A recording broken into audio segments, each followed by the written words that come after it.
খামার। ভিউয়ার্স, আমরা এই মুহূর্তে ডেফুলিয়া বাজারের পাশে মাঠের ভেতরে আছি, মধুর খামারে। আপনার নাম কি? মোহাম্মদ আলামিন। আপনার মৌ খামারের নাম কি? খাদিজা মৌ খামার। আসলে এইখানে কবে থেকে শুরু করছেন আর এবার কেমন মৌ চাষ হবে একটু যদি বলতেন আমাদেরকে।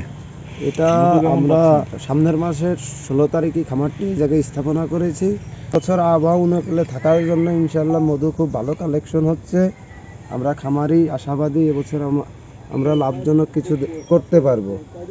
আর আমাদের খামারে এসে যদি এরকম চাক থেকে পিওর খাঁটি মধু নিতে চান আমাদের সাথে যোগাযোগ করবেন এবং মধুর পর যত পরীক্ষা আছে করবেন। করার পরে কেউ যদি ডুপ্লিকেট প্রমাণ করতে পারে 50,000 টাকা পুরস্কার। আর এই মধুটা আমরা সারা বাংলাদেশে হোম ডেলিভারি দিই।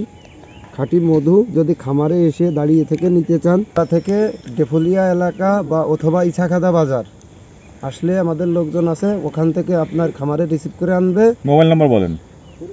01946। আচ্ছা বলেন আপনার নাম আর মোবাইল নাম্বার বলেন। মোহাম্মদ আলামিন। আমার মোবাইল নাম্বার 01946747992। কত করে কেজি বেচতেছেন?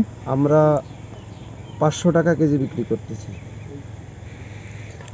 হোম ডেলিভারি নিতে চাইলে সারা বাংলাদেশ যে কোনো প্রান্তে পৌঁছে দেবো ইনশাল্লাহ। অরিজিনাল মধু? হ্যাঁ অরিজিনাল। এই যে ফুল রয়েছে ফুলের থেকে হ্যাঁ সংগ্রহ করেছে মাছি। একটা বক্সে কেমন মধু আসছে? একটা বক্সে কম থাকে, একে বলে র মধু। কোনো প্রসেসিং না, একবারে মাছির প্রাকৃতিক প্রসেসিংই মধুটা বের করা হয়। আর আমাদের মধুটা গ্রেড সম্পন্ন করে আমরা খামার থেকে বের করি। আর মধু যত ঘন হবে মধুর কার্যক্রম ক্ষমতা তত ভালো হবে এবং খালে শরীরে দ্রুত কাজ করবে। আর মধু পাতলা হলে কাজ আস্তে আস্তে করবে।